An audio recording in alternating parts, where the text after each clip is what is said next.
But anyway, we must press on. Our next speaker is Professor Avril Drummond. Avril is Professor of Healthcare Research and Director of Research for the School of Health Sciences at the University of Nottingham. She is an occupational therapist by background and is a rehabilitation researcher with an interest in randomised controlled trials. Avril has conducted trials and service evaluations in stroke, multiple sclerosis, brain injury, back pain, falls, home visits, re-enablement, vocational rehabilitation and hip replacements. Avril has published over 100 papers to date. Avril represented occupational therapy in the 2014 Research Excellence Framework, so she's very, very powerful. And she is a Fellow of the College of Occupational Therapists. Avril is also chair of the UK Stroke Forum, which is a coalition of over 30 organisations, all committed to improving stroke care in the UK. So we're very pleased to have you here. Thank you. Over to you. Thank you. Thank you very much. Thank you for the introduction and thank you for the invitation to speak today. So I am the other woman from Northern Ireland that's here today.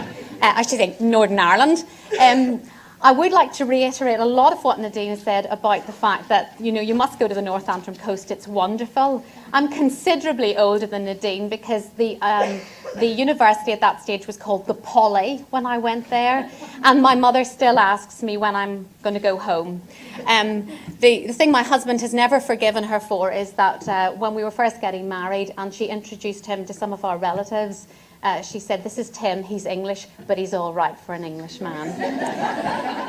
So I'm going to talk today. I think a lot of the messages that I'm going to be giving you are very similar to what Nadine has already said, but that's good because it means that we're singing from the same hymn book.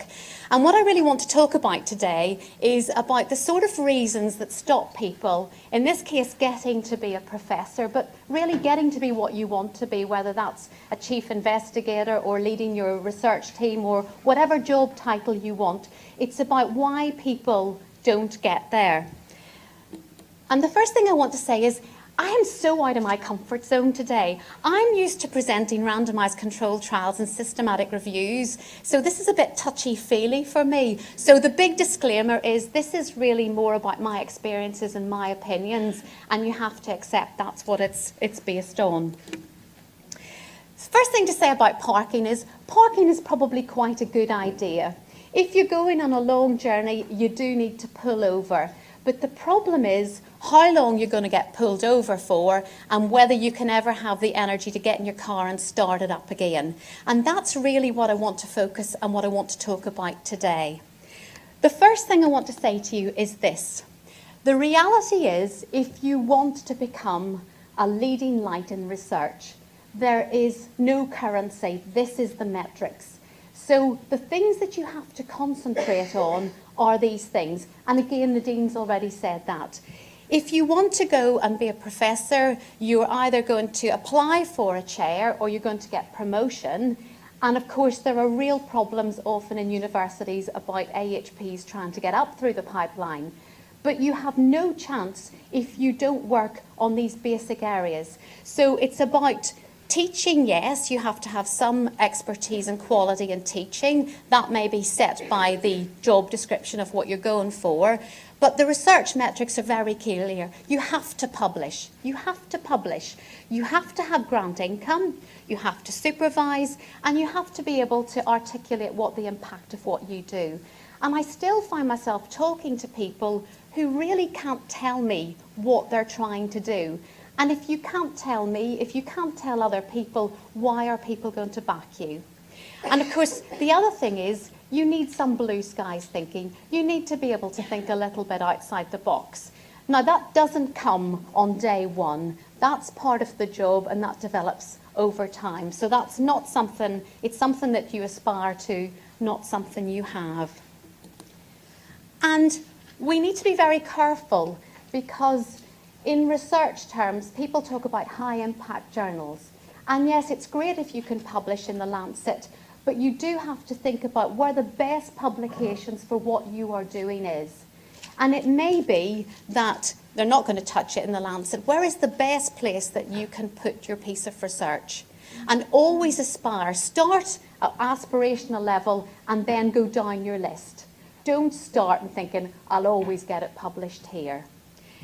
Think about the ref. At various points, there are these exercises. You want to make sure that you are trying to be what's called ref returnable, that your papers are being submitted. And you want to think about your grants. I have people in all the time. They want grants of about £400,000, £500,000. If you haven't got 10k in the bank, no one is going to give you that sum of money. So you've got to start looking at the small pump priming, the small fellowships, the small amounts of money, and build up from that. And you've got to think early about supervising students. And the main thing I'd say to you is you have to really love it. You have to really love it. And Nadine said you've got to have the bug. This has got to be something that really motivates you, something that really interests you. And I spent many years as a clinical therapist before I started doing research. And I was always tortured about which road I would take. And I think now I'm very much more into the research camp. But everything that I do really is based on the clinical questions that are raised by my colleagues. And I have very, very close links with them. And the other thing is, be careful what you're aiming for, because the further up the ladder you go in universities, the more other duties that you get. And everybody thinks at every point you get more and more admin, but the more senior you get, even as a research professor, there are other duties that are landed on you. And we'll talk a little bit more about that later on in my talk. So this is the main thing that when I mentor people or when I talk to people, the main issue that they bring up, the real thing that they see is a problem, is personal issues. And it can be any sort of personal issues, and everybody has personal issues. And it depends whether, your personal issues are, whether you want to start a family, the size of your family already, your husband's job. And what I'd say to you is, these decisions are personal. People come to me sometimes and they say to me, when would be the good time to have a baby? And I think, I'm really not going to go there, because I really don't want to think that you are guiding your life in that way. You have to make personal decisions. And I'm telling you now, this is a research conference, but your personal life is the most important thing. And you have to try and work your career around your personal life. And how you do that is entirely up to you. Now, let me tell you, I had 3 children under 2 years of age. Can you work that out? So my second pregnancy turned into 2 babies. And I'm telling you, it was absolute hell. Now, I don't say that. I don't want to give my children, really a load of baggage.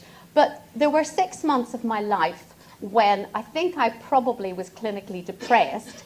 But I also was at home and I was an absolute full-time mom. And at times, you can just park over and accept you've got priorities in life. People have issues with childcare, with sickness in the family. This is never going to affect your whole career unless you let it. That's the message. You take the time out when you need it. But the things I'll say to you are, I always tried, my 6 months that I had out when I had my twins, I didn't do anything. But after that, I tried, before I came back formally, just to start trying to read around, to find out what was happening, so that I just didn't land into the workplace and not know anything. Some people come out for a couple of years. I've got a colleague, and she's a professor, and she took 4 or 5 years out, and she came back in again. I actually had the best or the worst of both worlds. I actually thought I would shoot myself when I went to a couple of mothers and toddlers groups, because there's only so much I can do about puree and nappies. And yet, I wanted to be there for my children as well. So the best for me was to work part-time. And in fact, I've worked part-time for most of my career until I actually got my chair. Most people don't believe that, but I worked part-time all of those years because I was trying to juggle. And actually, let's not be pretending. I didn't juggle terribly well. The one day I had something important, somebody would throw up. I went somewhere, a really important meeting, and one of the children threw up to me in the car on the way there, and I had to borrow a blouse from somebody in the admin department who was considerably smaller than me. And I was in a meeting with a blouse that I thought at any minute the buttons would ricochet off the front, and that was my life. But you have to remember, you learn other skills. I thought my time management was really good before I had children. And I'd say to myself, you've got an hour to finish this paper, 1 hour. And it really focuses the mind. Sorting out tantrums, sorting out mothers, disputes, absolutely brilliant for actually learning negotiation skills. And things like when I've been looking after someone who's been ill, I've seen a whole different side of care in hospitals and treatment that people get. And all those things have helped me in my professional job. But the problem is, people often don't say it. And when we interview people for positions, they'll say, oh, I've just been looking after my children for 6 months. And you think, I want to shake you. I want you to say, and it's been quite difficult, but I've learned time management skills. I've learned this. I've been able to manage this, but I haven't done that. So you have to know how to sell yourself, because if you don't sell yourself, no one else is going to sell you. This is a ghastly article. I said I wasn't going to look at academia, but this is an article that's been published in February. And it's really about, the whole basis of it is whether you can have an academic career, whether you should remain single, not have children, and actually it sounds like not have any friends. But basically, I'm telling you, this is not a choice to be made. You really shouldn't be making choices like this. And I know that it's very difficult. If you look across all the universities and you see the number of female professors at the professorial level, you will see that women are very underrated. But that is getting better. There is a sea change with Athena Swan, and things are getting better. So you have to keep pushing at that. The other thing that stops people is mistakes or failure, or whatever word they want to use. I have conducted a randomised controlled trial where everybody really bigged it up because they thought the result would be positive and the result was negative, and nobody liked it.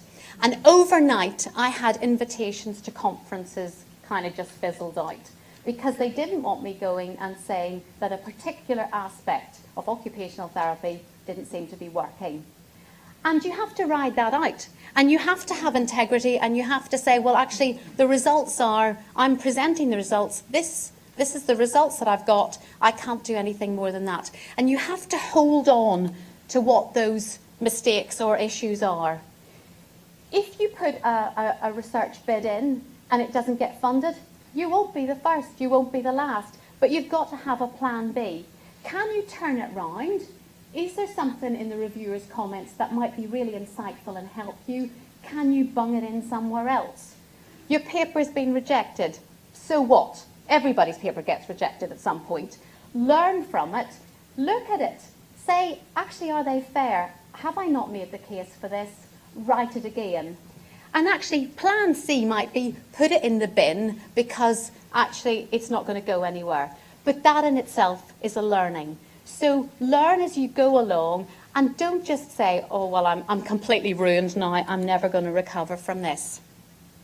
And some of the things that have happened in my career that haven't been so good at the time, I've tried to basically cash in on them. We did a study which was dreadful. It took us 9 months to get the regulatory permissions we needed to interview occupational therapists nationally. And the BMJ run this feature on, research governance is streamlined. And I waded in, Mrs. Angry from Nottingham, there is nothing streamlined about the system. And we got quite a lot of publication for it, and I got involved in a couple of consultations about research. Still don't think it's doing that much better at the moment, but at least I was able to use my experiences in a constructive way, and I got a publication. I was involved in the stroke rehab consultation and the guidelines for stroke rehabilitation. I won't go into a lot of it, but suffice it to say, I ended up losing sleep. because I felt that the way the stroke guidelines were panning out was not the way I wanted them to go. And I felt that basically they weren't looking at the AHP research in a way that they should. They were treating us as if we were drugs. And I tried lots of ways to negotiate with NICE. I wasn't getting anywhere, so I resigned. And I was warned that this would be really quite a bad career move for me. But I decided, you know, I'm not sleeping at night. I don't really care about this. I am going to resign. I sent a long and detailed letter to NICE about the reasons why I felt it was not working. Someone probably binned it, but I used the essence of that to get a publication in Clinical Rehab, and I know that that article has been used in Australia as a basis for the way they're going to look at their evidence in their guidelines. So again, some things that don't seem as if they're working so well, months along you get a different perspective on them. And it's all, I hate the word spin. It makes me think of sleazy government ministers. But there is a way that you can look at things, and it really comes down to whether you think your glass is half full or half empty. So these are some of my low points last year, just last year. So I had one staff member who was absolutely brilliant, and she finished, and I didn't get the funding I needed to keep her on. I put 8 grant applications in which were unfunded.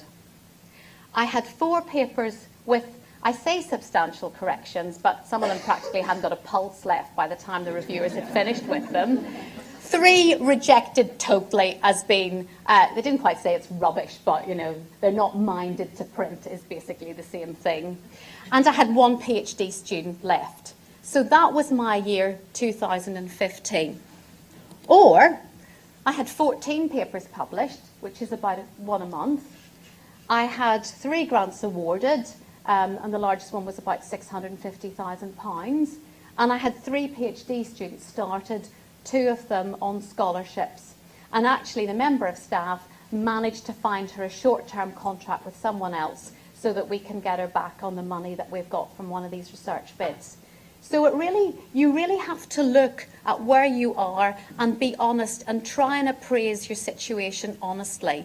Neither be too negative nor too positive. I can either say my career was bad, or my year last year was really bad, or I could say it was really good. In actual fact, it was somewhere in the middle. And role models. We've heard about the importance of role models. Role models and mentors are really important. You really need someone who you can talk to. And I know there are men in the audience here as well, and they're probably in the same ilk, but women often look at these kind of amazing women who are, you know, they're kind of hedge fund bankers, they have 6 children, 2 nannies, they go all over the world and they're all incredible. Yeah, well, we're not actually all like that. We're not all like that. Most of us are quite human, and you need to find someone aspirational that will tell you how it really is, that they will tell you that things don't always work out the way that they thought it would be. I'm going to embarrass someone in the audience horribly here, because I'm going to put up some of the role models in my career, and maybe they didn't even know about it. Pam, I didn't find the one of you in the mini skirt. I did actually pick something much better of you at the moment. But my role models... I haven't airbrushed anybody either. So Nadina Lincoln, Derek Wade, these are 2 people in my whole career who have been really sound academic guides for me. And they will say to me, I think you're overstating the case, I think you're understating the case, I think your idea is rubbish. Or I can see why they wouldn't publish it, I don't think I would either. And they've really told me, in a very positive way, but they've told me really what I need to know. People like Pam, who haven't been afraid to stand up when other people don't agree with them and say, actually, you're wrong, and I may be a lone voice here, but this is what's really happening. Sue James, you might know. She was the chief executive of Derby Trust. I'm a member of the board there, and she's a really awesome woman. She is the sort of person who very quickly in a situation decides what the priorities are, what you need to sort out. incredibly inclusive, and she has managed teams in a way that I could only just let my jaw fall open at. Really, really spectacular manager. And then Tony Rudd. No one must ever tell Tony Rudd that I've put him up on this, because never. There's a vow of silence. Tony Rudd is effectively the stroke czar in London, and really it was his vision that changed stroke care in London, so that in a matter of a couple of years they reduced the number of people who died after having a stroke. And he's also a really phenomenal chairs meetings of about 30 people, incredibly inclusive but incredibly commanding, but never must know that I've put him up as a role model. And the other thing I want to talk to you about is esteem factors. It's really important that you remember what the metrics are. And I sometimes am quite shocked when I see people that I think are quite senior, because they give me a CV with loads and loads of boards and panels and things that they do, but they're very thin on the actual research. And be very careful. Learn to say no. People will flatter you. We need you to review for this. We need you to do this. You can sit on that. That's great if it's icing on the cake, but it can't be the cake. So be really careful that you take on extra responsibilities, but they are in check with the day job. Because sometimes when people put in for promotion, you can see that their CV is really skewed towards membership of esteem indicators and not really towards the day job. Okay, so the other thing I'd say to you is you're on a journey, and a bit like the children in the car saying, are we nearly there yet? When you get to a PI or a chair position, it really starts there, because you've got to learn about how to do that too. You've got to learn all about that. And it's a bit like driving a car. You think you can drive a car when you pass your test, and then you find yourself somewhere in London and you realise actually you feel quite hysterical. And there are things to learn even on the job as professor, so no one is perfect and no one has finished learning. Now, I particularly wanted to talk about team building today. And I was asked by the organisers if I would say something about this. And the bottom line is, to have a team, you have to have money. And there is no way around this. You cannot build a team, you cannot keep expertise going without bringing in money. There is no one who's going to drop this on you. So the main thing that you have to think always at the back of your mind about keeping your team is about keeping money coming in. And teams aren't static. People move away, people go to other jobs, people get promoted, and that's great. But you have to keep the core of your team moving on. And one of the things I would say to you as well is, I've always found that teams that are all over the place don't work so well. You need defined geographical space for people to work in. Even if your offices aren't that great, people need to know that if they come in, that there's someone else in the office, or there's someone else for them to talk to, or there is someone that they can network with. So defined space is really important. But there's no point in me pretending. My team is like anyone else's. We have all the usual challenges of, pregnancy is a big factor in our teams. We're very fertile. Probably so. In the BMJ, there was a great article in the Christmas edition published by Julie Bernhardt, and it was about the big AVERT trial. But it was also about the number of babies that were produced across all the continents during the AVERT trial being carried out. And it was a bit of a spoof article, but it was really funny. But it's true. We have problems with people's situations and trying to manage them, with people leaving, and actually sometimes people just don't get on, and that's the bottom line. And how you manage those situations is really quite important. And we heard the 6 C's of nursing this morning, and I talked to my team about this and why they think our team works, because we think it does. And I think one of the main things are that people really know what the expectations are.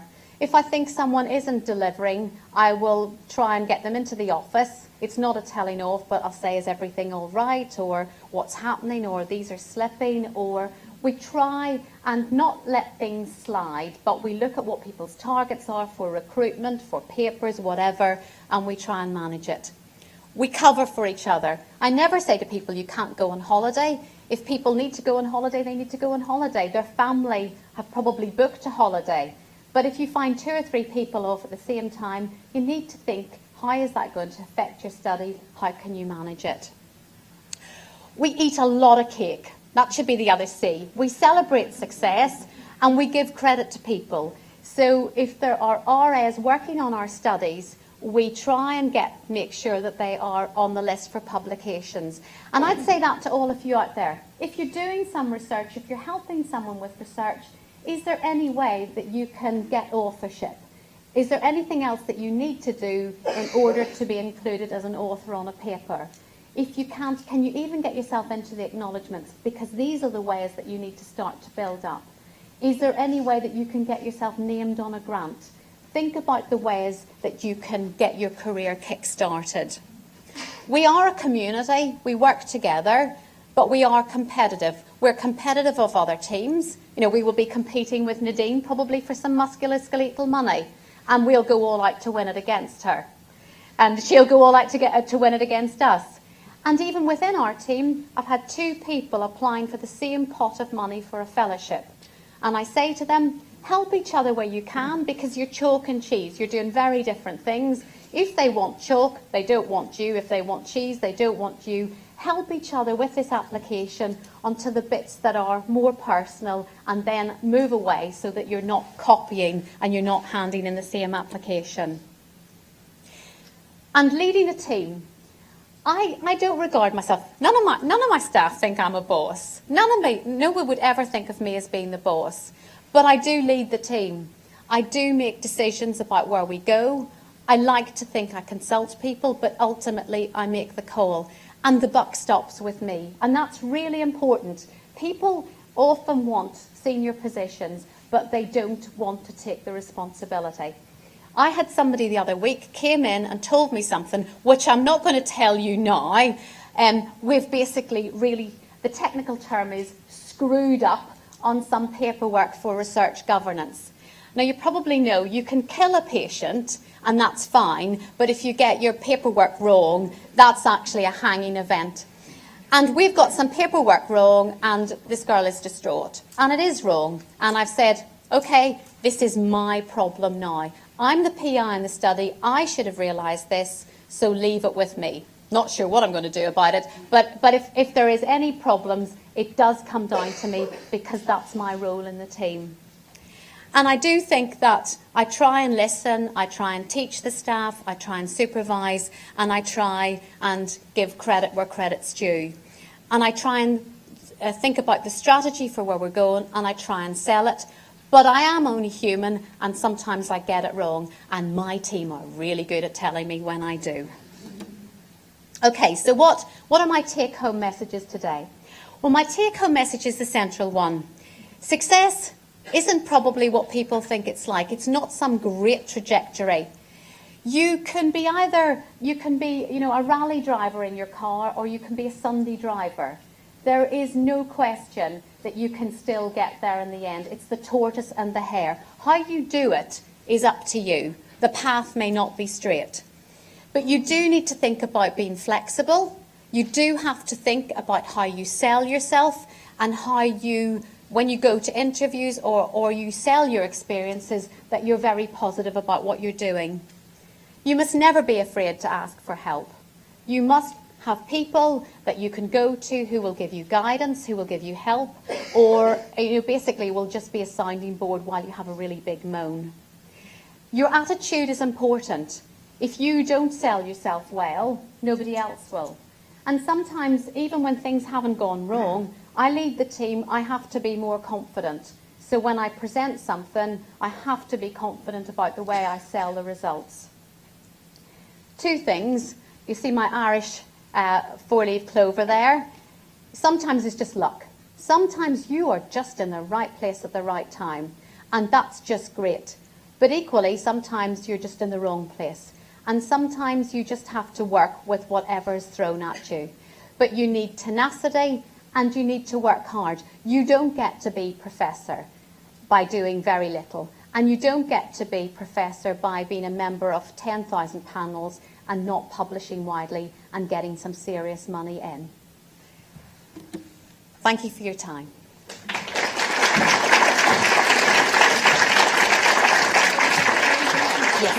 Yes, Andrew. Okay, again, time is against us, but Avril will be here at lunchtime if people have particular questions.